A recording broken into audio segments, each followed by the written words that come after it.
What? No Mopar? Check this out, you guys. You got a big block Chev, 454.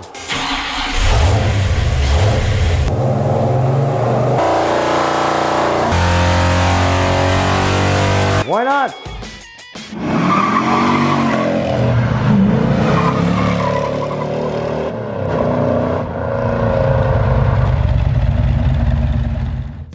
Welcome to Nick's Garage, and look what I've got on the dyno today. Big block Chevrolet 454. Yes, it's something different from a Mopar. Yeah, and once in a while I do Chevys also. Here I got a 454 that belongs to Felix that owns a 1972 Chevy Nova with a 4-speed.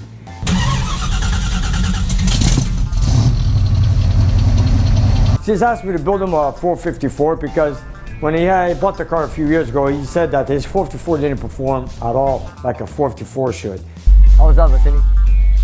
Good. So he's asked me to build it up, and I want to make something very simple, not too crazy, just over 500 horsepower. So we took his engine, we boarded up 30 over, we bought a set of AFR aluminum heads, one with a dual plane high rise intake manifold. I did not get him a carburetor yet. This is the one for the dyno for now. Anyways, we put him a flat tappet hydraulic cam, factory rockers. We bought some heavy duty push rods, and we just wanted to make something very simple. But when Nick is building an engine, simple still means powerful. So this head's equipped with dual springs, and it's got a brand new flat tappet cam. I had to put this engine on the dynamometer and break in the cam yesterday with a single spring because I did not want to break it in with the double spring that came from the factory with these heads. So what I did is I had the inner springs removed on the cylinder heads before I installed the engine on the dynamometer. So right now I ran it for 20 minutes. I broke in the cam, and right now I just want to reinstall the inner springs back in. So I left one out that I've not done yet. As you can see, I've got the inner spring, I've done the other 15, so I left the last one out so I could put on video. So now we've run it in for 20 minutes. I want to remove this valve spring and install the second spring in there. You know, in many cases when I run engines with a flat tappet hydraulic cam, I usually use a single spring. But in this application, AFR sent me some cylinder heads. They've also replaced the valve springs, and I noticed that when the cylinder heads came in, they were designed for a flat tappet cam. So I called back AFR and I asked them, you guys, why are you putting a double spring on this setup? They're going, Nick, you know, it's going to work right for what you want to do with the 500 lift, with maybe 6,000 RPM. So they said that they run the engine with a dual spring. So, but then they also told me to remove the inner spring to break in the cam, which I've done. So that is the reason why this heads came with dual springs. In case you want to rev it high, you want to make sure that the operation, there's no valve float or anything like that. And what I like to do is break in the cam again for another 20 minutes with the dual springs. Why? Some people do it, some don't. But I like to have extra security. I want to really make sure I don't wear out the cam. So for this reason, I'm going to install the spring right now. I'll show you guys how it's done. It's only one left. And by adding the inner spring, it adds a few more pounds. So there's going to be more pressure on the cam. And that is the reason why I rerun the engine again for another 20 minutes, breaking in the cam with the dual spring. Not too many guys do that, but I do that. I really want to break it in again with the dual spring. So now we're going to put air in the cylinder to make sure we don't drop the valve as we remove the spring and the locks, and install the inner spring, put everything back. I put in the push rod back in, adjust the rocker, and put the valve cover back on, and let's get it running for another 20 minutes and break it in. So let's go. So here we go. We're gonna pressurize the cylinder like so. This helps the valve to stay closed so we don't drop it while we're doing the exchange, because we are going to remove the locks and the retainer like so. There's a tool designed for a Chevy like this. So we're going to make I've done the other 15 already, so let's see. Here we go. I'm going to get my little magnet out, take out the locks. There we go.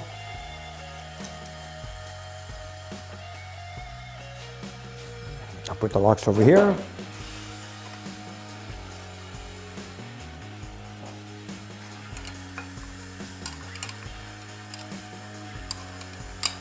Goes in my way there, but you know what? We'll manage.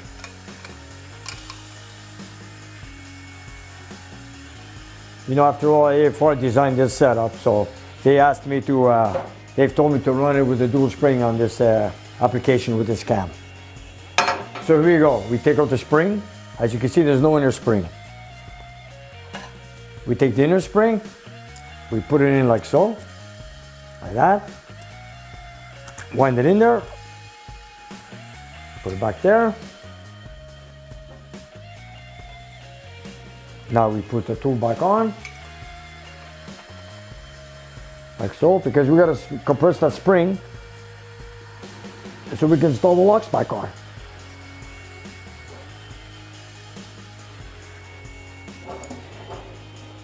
Sometimes it's easy, sometimes it's a little battle. So let's see how it goes on this one. I got the two keepers right here. I'm going to put them in slowly. Here goes.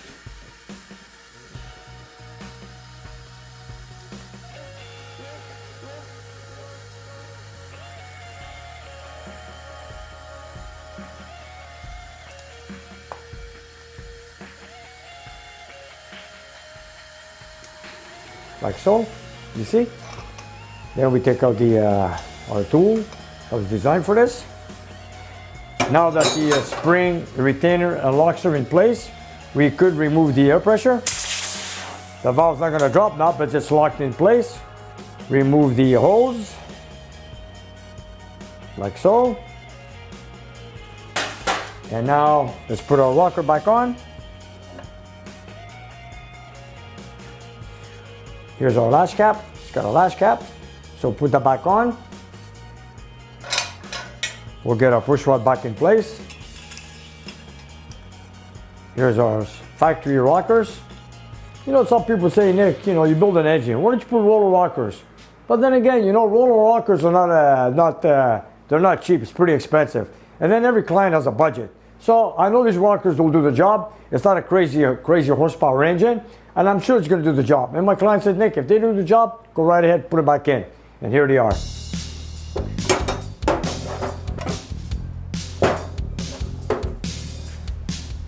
Okay, so we got our push rod in place. Now we're putting the rocker back on. Now I'm just going to adjust it to make sure valve is closed so I can make my adjustment. Hydraulic, so I'm just going to make a quarter turn on this one. You'll see how I'm going to do that right now.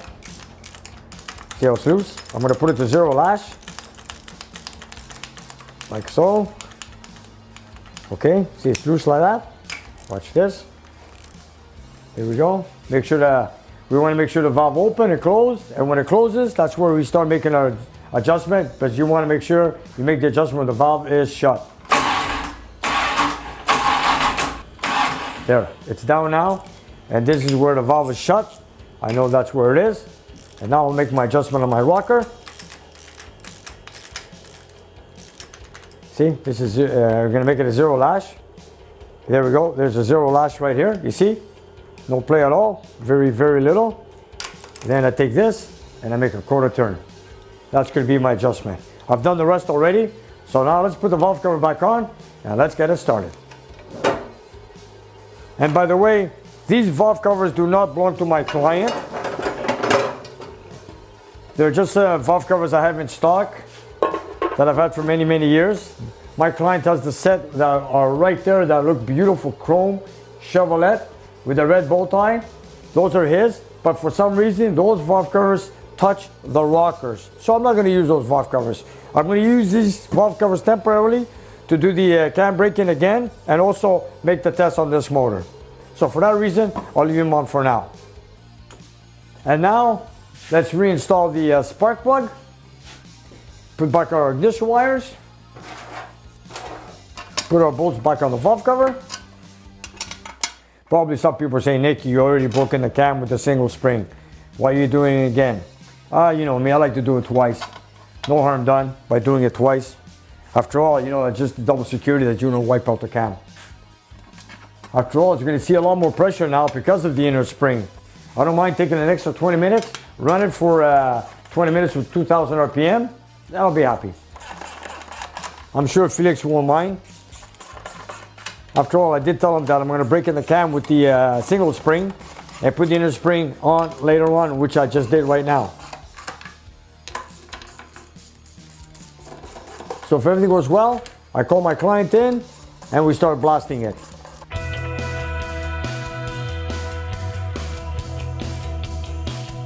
Nick is happiest when he's working in his dyno room. He's usually in here with a big Mopar, but as long as it's a muscle car engine and it makes his client happy, he doesn't care what name is on the hood. We might have a few drops of oil in the headers, so if you guys see a little smoke, no big deal. Put my rod back on. And by the way, I've got 87 octane fuel in the tank here, but I'm going to waste it. I'm going to use up the fuel just to break in the cam again. And then after that, we're going to switch to 94 octane because this engine right now has a 10.8 compression ratio. There we go. And then after that, if everything goes well, we're going to start playing with timing and so forth. This is one of my favorite books. I've had it for many, many years. I've had this book from the early 70s. And let me tell you, it's a Bible, let me tell you. At the same time, we're gonna run the engine, check for vibrations, oil leaks, water leaks, air-fuel ratio. We're gonna work with the timing. But on this carburetor, I got no vacuum for the vacuum advance. But for now, I'm just gonna test it like that without a vacuum advance on the distributor. We just wanna know what's the full timing at full advance at the highest RPM. In that case, doesn't matter. And then after that, when the client gets the carburetor we want to choose, I'll set it up to work with the vacuum on the distributor, or I'll set it up in the car to have it working correctly. Okay, here we go. So the bore is going to be a 4.281, which is 30 over. Let's turn on the computer. And the stroke is 4 inches. Okay, there we go. Time is already set. Everything's done. I only got 87 octane fuel, but I'll change that later. Let's run it for 20 minutes. Break it in again for the second time. And after that, we'll change the fuel, and then we're gonna start making tests.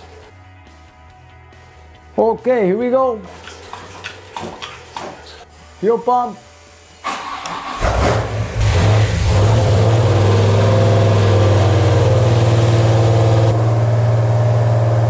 That was easy. Oil pressure, vacuum.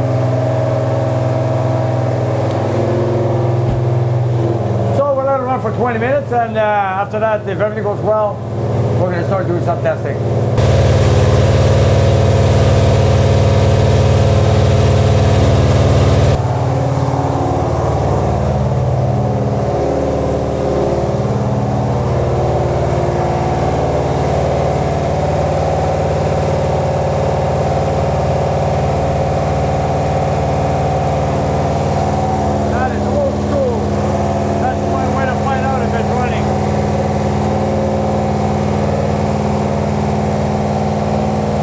Nick's buddy Neil just sent him a digital infrared thermometer for doing this. But we shot this video a couple of weeks earlier, and Nick's still doing things the old school way.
pressure is good.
Give it a few more minutes.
I think we're ready to do our testing.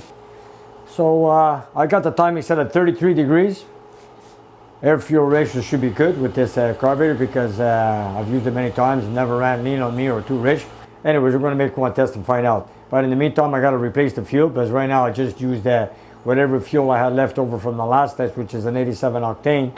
So now let's put in something a 94 octane from Petro Canada.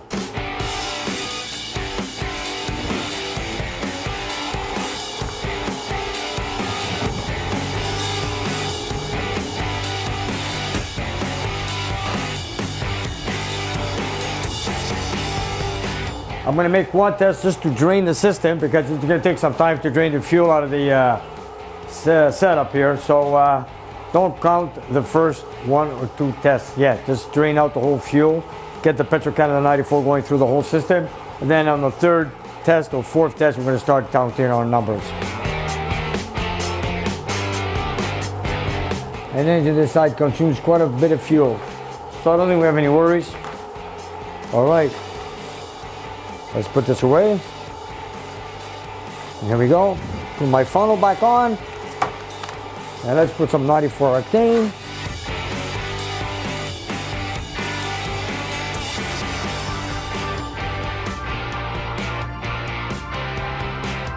You know, we have a lot of viewers who are asking us how come we don't use Sunoco. We do not have Sunoco fuel up here in a regular service station. Our highest octane is Petro-Canada, which is 94 octane. But anyways, you know what? We used to have Sunoco, but not anymore. Doesn't matter. This will do the job. If we had to have an engine with a higher compression, yes, we buy fuel from a retailer that sells Sunoco fuel, but it's not from a local. It's not from a local service station. We get 110, 112, and so forth. There we go. Okay. We gotta drain that 87 octane in the system, so we might have to make 1 or 2 tests to get it out of the system. Here we go. Let's get it running. Here we go.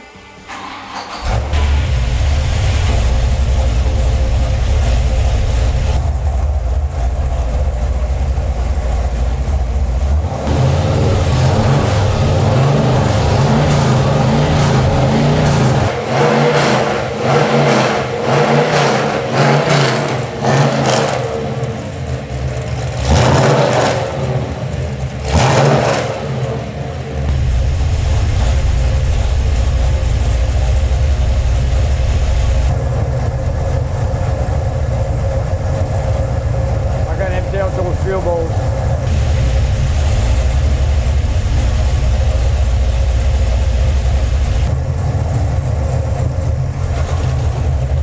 That gives it a ton of rich mixture.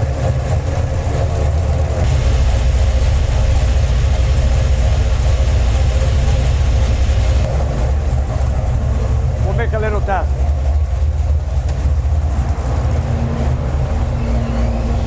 I'm just going to make a little test just to get the fuel out of the system, so do not count these numbers. Here we go. We're going to take it from, we're going to go to 3,000 to 5,000 RPM at 300 RPMs per second.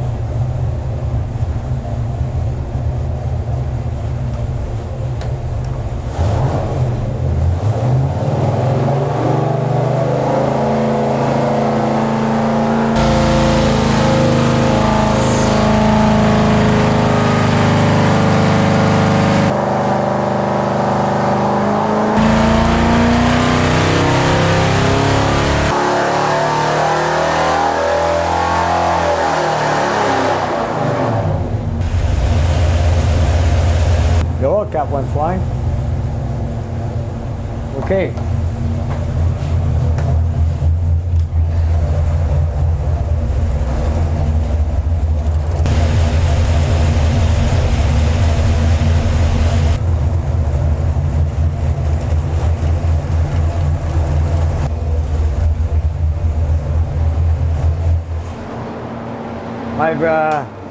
I've got an oil leak through the dipstick hole because I just put a bolt temporarily in place. I don't have the correct dipstick for it. It's coming out of the oil pan. So I got to do something right now. You know what? Maybe I'll just shove some silicone for now and see if it works. Okay, let's see how we did on our first test. Wasn't a great test. I'm just hoping it has over 500 HP. Let's see. I hope.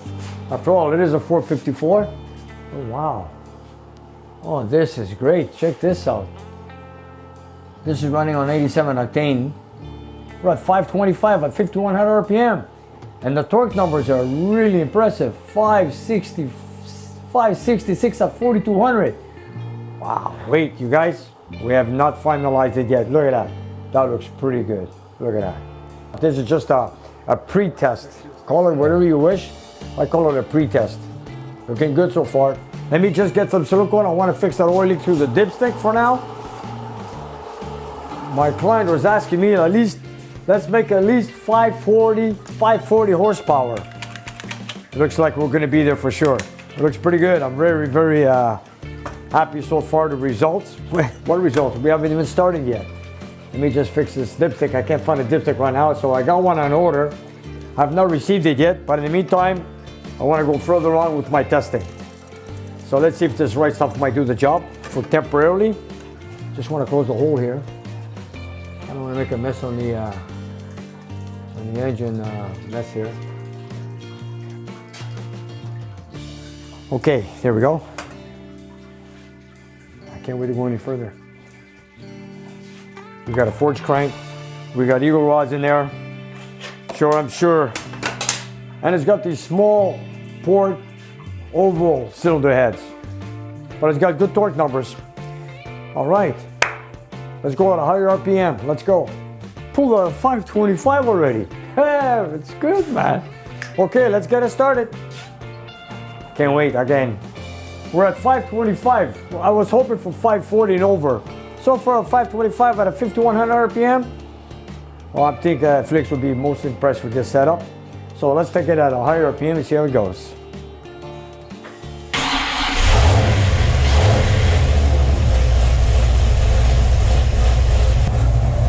Okay, here we go.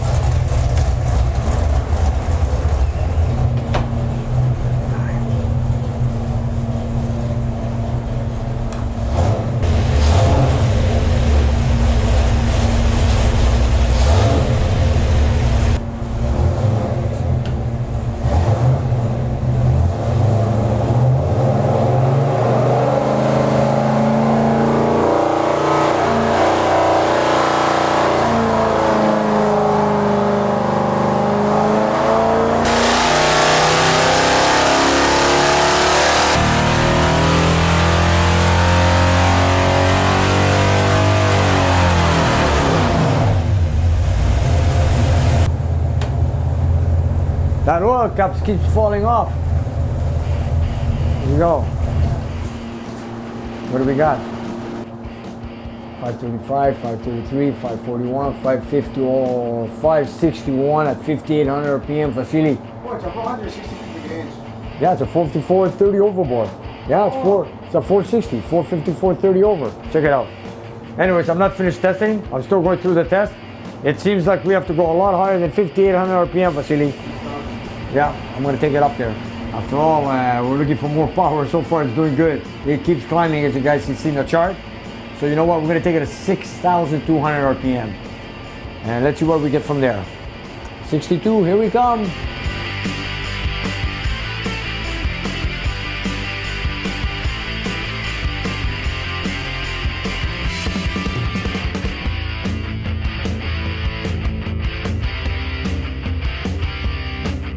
We're going to make another test with 6,200 RPM, and here we go.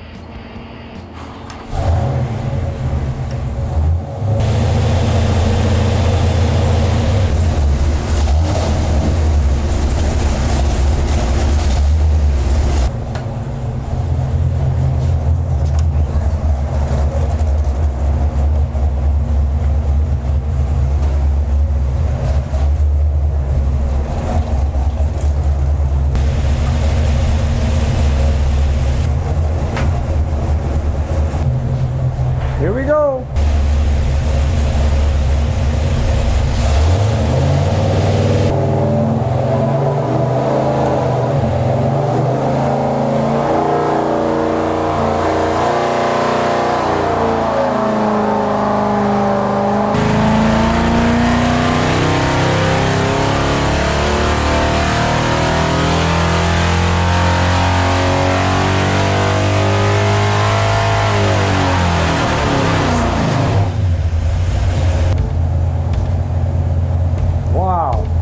Check this out. Check this out. We're 571 torque at 4,200 and 573 at 6,000 RPM. I'm sure Felix will be happy with this one. Anyways, let's go see if everything's good. Let me go check anything.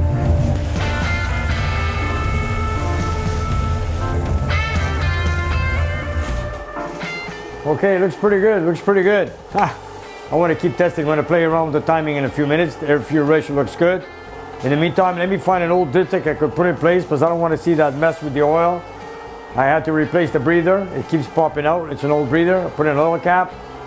Too bad I don't have a provision for a PCV valve on this carburetor. So I could hook up my PCV valve, which I will maybe, so I won't use my vacuum gauge. So give me a few minutes, let's set this up.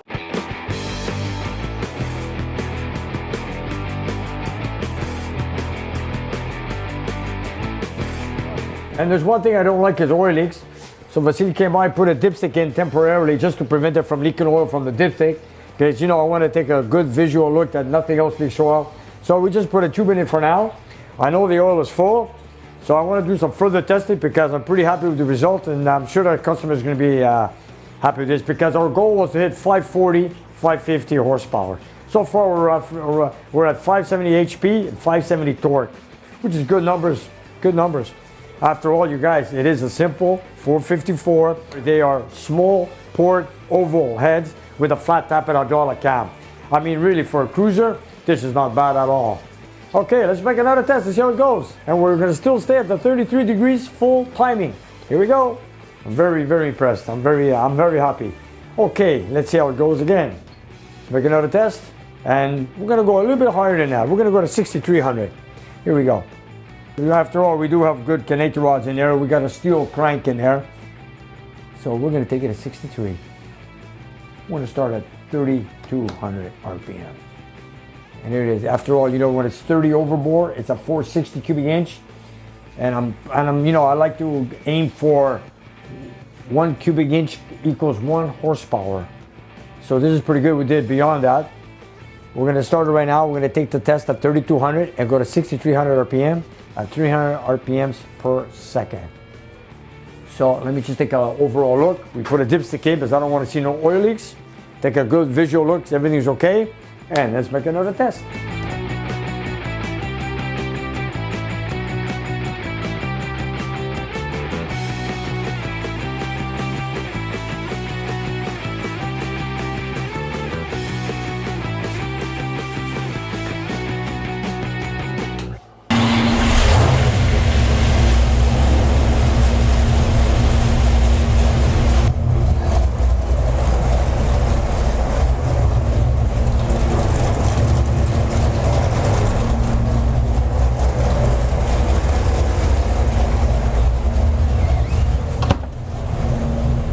Okay, here we go.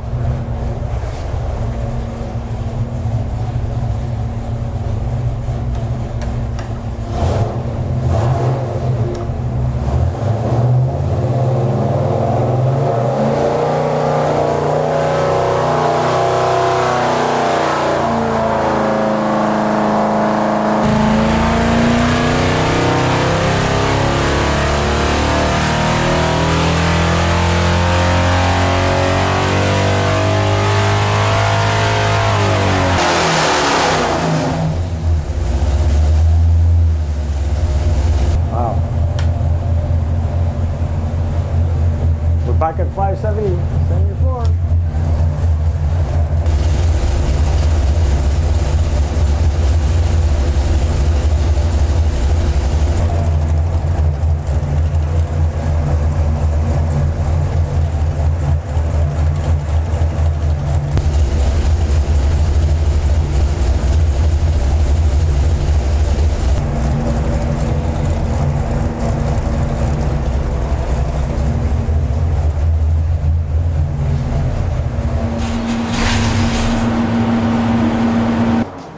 Seems like that dipstick is throwing out oil. Let's take a look. But before we go there, let's take a look at our numbers. Hold on. The oil leak we can always fix up there, whatever it is. We got 574.1 at 6,000 RPM. Not bad. And a lot of oil came out on this side. From where? I do not know. I believe it's the dipstick. Jeez, look at that. Shot the oil up here, man. Look at that. What a mess. That dipstick threw you all out, let me tell you. There it is, it's no good. No, it's no good. I gotta find a way to, okay, I gotta find a way to fix this. I wanna do further testing, but I'm not gonna be testing it like this. Yeah, there it is, look at that. It's all coming out of the dipstick. I pulled out the tube, it's not doing the job, so we are gonna find another solution. All right, just give me a few minutes, I'll figure out something.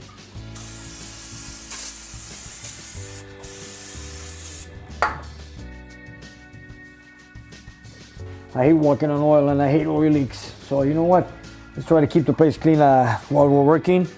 In the meantime, gotta find something to block that hole. All right. Give me a few minutes, I'll figure out something. I love it. So far, so good. So I put the breather back on with the PCV valve.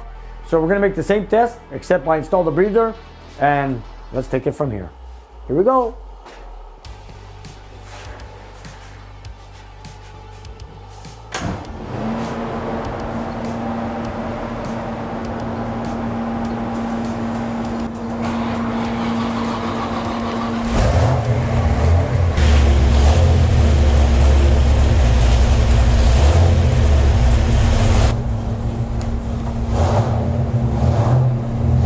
It runs lean, with the PCV valve. Look at it.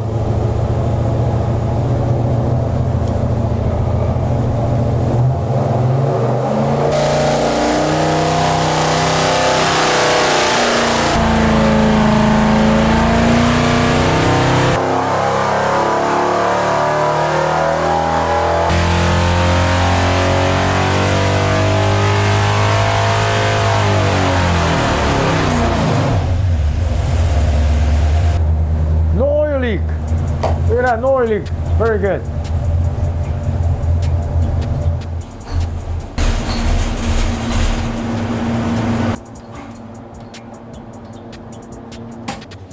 Horsepower. We're stuck at 574, 575. Vasily. Advance the timing maybe? Yeah, we're gonna advance it a couple degrees. Vasily, you wanna put the timing light on? I'm gonna check it. I'm gonna put it 2 degrees more. I'm gonna go to 35. It's at 33 right now. Okay, I'm not gonna touch anything else. That dipstick, I don't like that dipstick for some reason. Oh, anyways, doesn't matter. As long as we know the oil leak is from the dipstick, it's not any concern to me right now.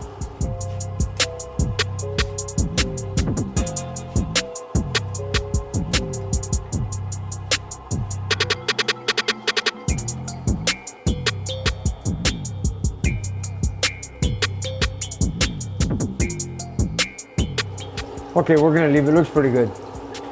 Look, it's better than nothing. Me, my concern is the rear seal. Look at this. It looks pretty good. No rear seal leaking whatsoever. So that's damn good. All right, let's put the timing a little bit more advanced. Vasily, we're gonna put it to 35.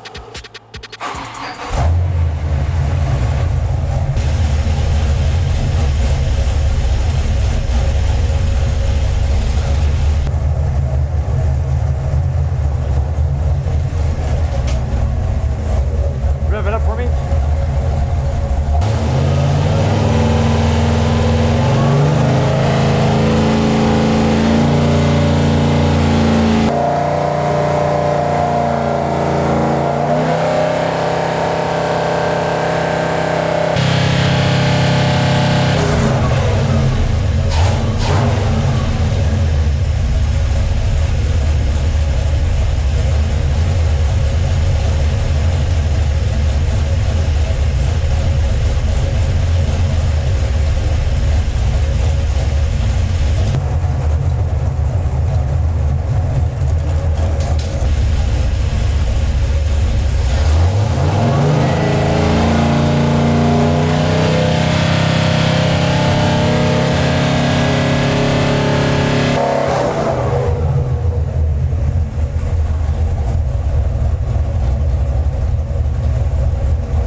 All the wires are on, that's good.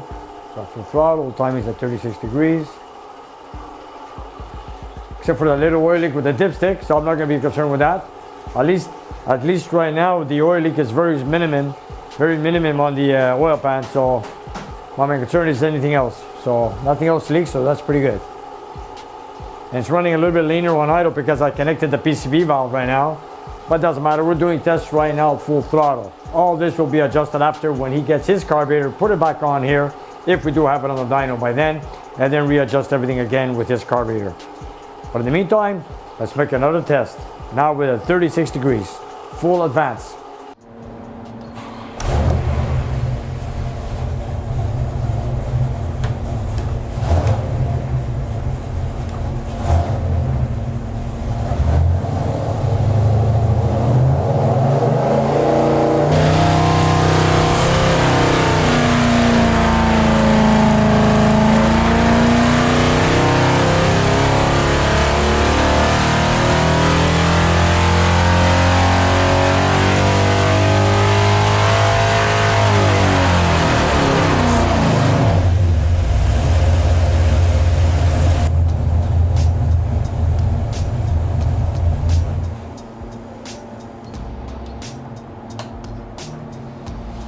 Back there, right? Vasily, shut the fan for me, please. So here we are. We put the timing at 36 degrees. We've got a maximum horsepower, best of all, at 6,000 RPM. We pulled out a 577 at 6,000 RPM, and our torque numbers, highest ever, is 579.3 at 4,200 RPM. That's good numbers. And let's take a look at our graph right here. Ooh, what happened here? Something happened here, Vasily. It dropped. Look at this. Yeah, there was a little misfire. I heard it. Yeah, there was a little misfire. I heard it. You maybe advance it a bit. You want to advance it some more? Yeah. We'll gain torque. Yeah. We're almost the torque is back to 580. This guy's gonna spin tires. Let me tell you. Nick loves the horsepower and torque numbers he's seeing, but he's not happy with that dip in the graph. Something went wrong there. Did it run out of fuel, or we had an ignition problem? You know what? I'm gonna just let it cool down a bit. We're gonna make another test. I want to make sure. I want to make sure all the wires are in place. Nothing popped out of place or something. I'm not sure. But that's not normal. So no, that fell flat on its face. Let me take a look. Here we go.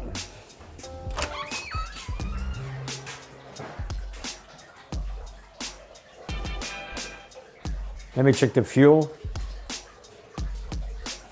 At least no oil came out of the dipstick, so that's good. We got no oil leak whatsoever. We're good at torque, we're good horsepower. The only thing is, why did it go like this on the graph? They were pretty good, practically 580 torque at 4,200 RPM. That is going to be one hell of a street car. All right, I'm just going to stir up a little idle. I want to make sure everything's good, no noises or anything like that. And I'd like to know what happened with that graph. It went down and then went back up. Let me check my fuel numbers. Here we go. Let me check my fuel ratio. 13. That's still okay. Oil pressure is good. I'm going to put the turbine on so I can read my numbers. You know what? Let's make a test with the turbine so we can get some more information and read our efficiencies. So let's go. Here we go.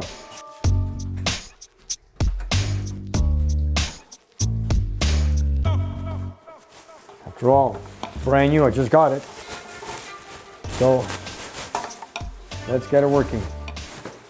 The turbines are going to measure our efficiencies, the CFM, air fuel ratio, and our other numbers.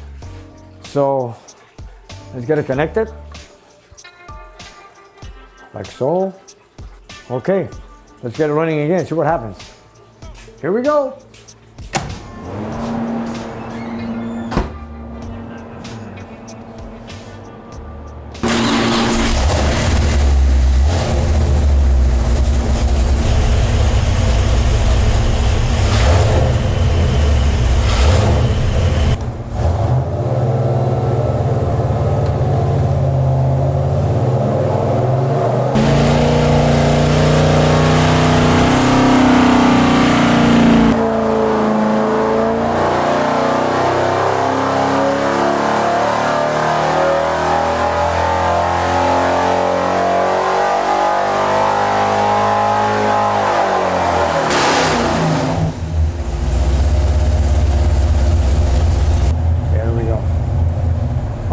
Let's see what happened. Here we go. Let's take a look what's going on.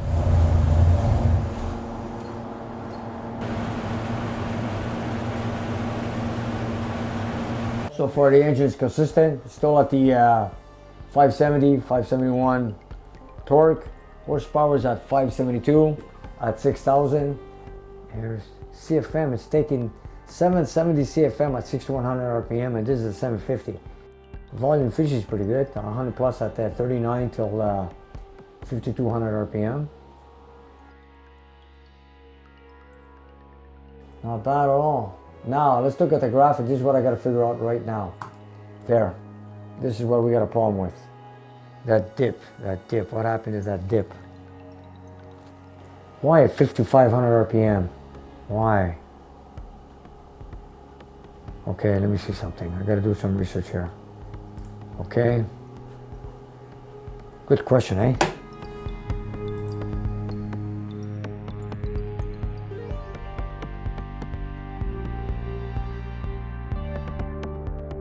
.530, 528, 528, and then we gain power here and then we just lose it. Why?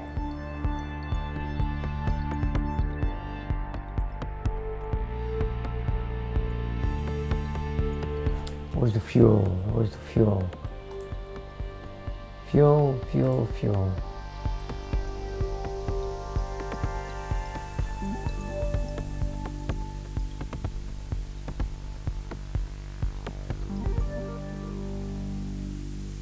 Vasily, you know what I want to do?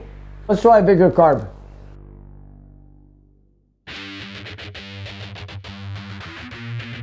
After all, this engine has taken 770 CFM and this is a 750. You know, for a street engine, 750 carb would perform well. After all, if you look over here, that's cubic feet per minute. At 6 to 100 RPM, we consumed 770 cubic feet of air. That's how much air it gobbled in. So we're gonna try another carburetor, see if we get the dip, and see what else it does. Here we go.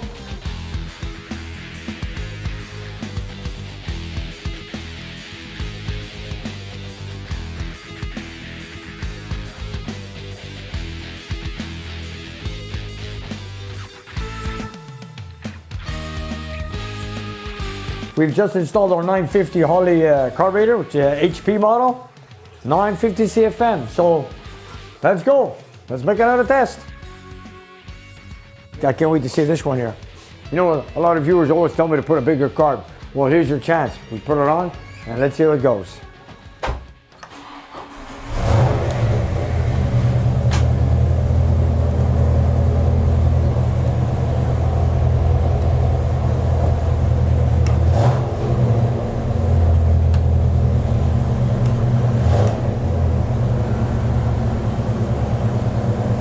There we go, perfect.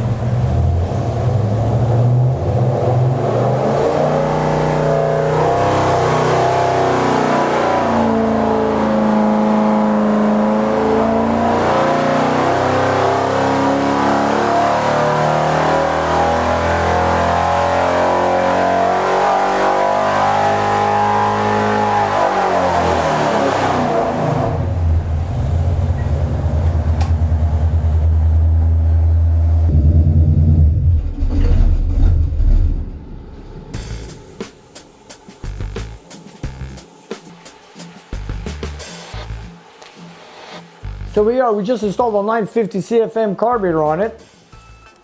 Okay, here we go. With the 950, what did we do? Okay.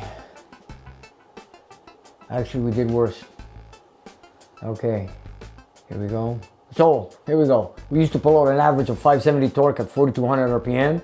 Now we just pulled out a 562, 563. So we lost about 8 pounds of torque. And the horsepower, from 570, 571, 572, we went down to 562. So we lost an average of 10 horsepower just by one test on a 950. I know for sure that this engine deserves a 750, which is a better choice.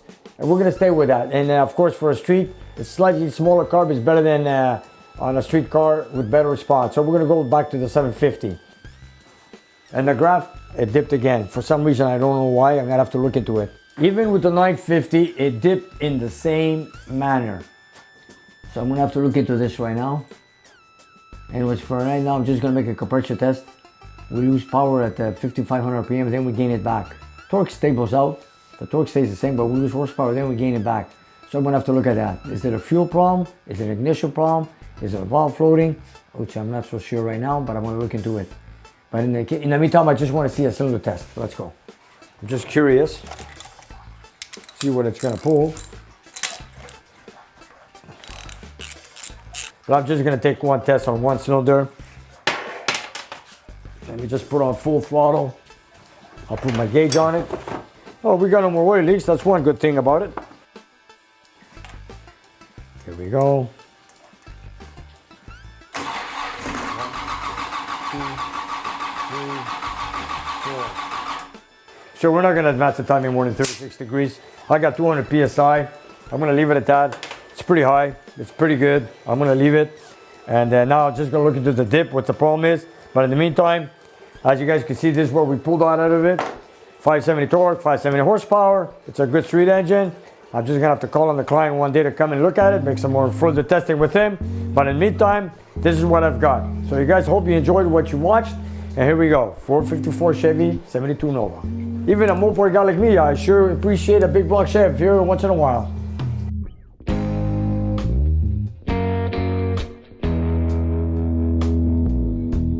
It took Nick a few days to figure out what was causing the dip on the graph for the big block Chevy. But like a bulldog with a tennis ball, he wouldn't let go.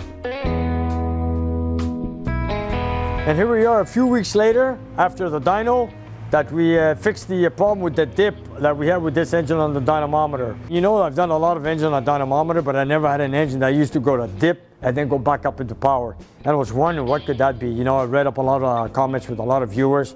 You know, a lot of people were asking me, it's a carburetor problem, ignition problem, intake manifold problem, or a cylinder head design. I don't know. But anyways, but one viewer did say that there were harmonic harmonics with the springs. And you know, that was the correct comment, because we ended up taking out the valve springs and I started measuring the spring height and I realized they were too long, not enough spring pressure.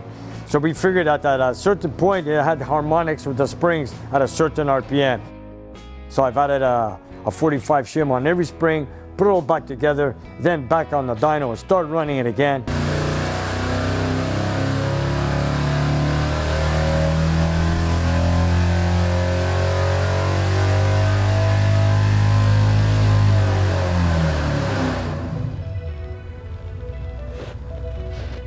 And then we finally got rid of the dip. We got a straight line, and that's all it was, just shimmying up the valve springs. You know, I figured they were installed right by AFR with the cam that we specified that we're gonna use. But anyway, sometimes you gotta look further in and to do your own work, which I should have done. So there you have it, you guys. Spring harmonics was the problem. We shimmed them up and finally got rid of the dip on this 454 Chevy. And you guys, if you look down below the video, we have a whole bunch of merchandise that you guys can buy. So whatever you like, buy it, love it, wear it, and enjoy it. And help spread the word of Nick's Garage. And if you have some time, check out our Patreon page. We have extra content and you guys can watch it and take it from there. And we'll see you next time.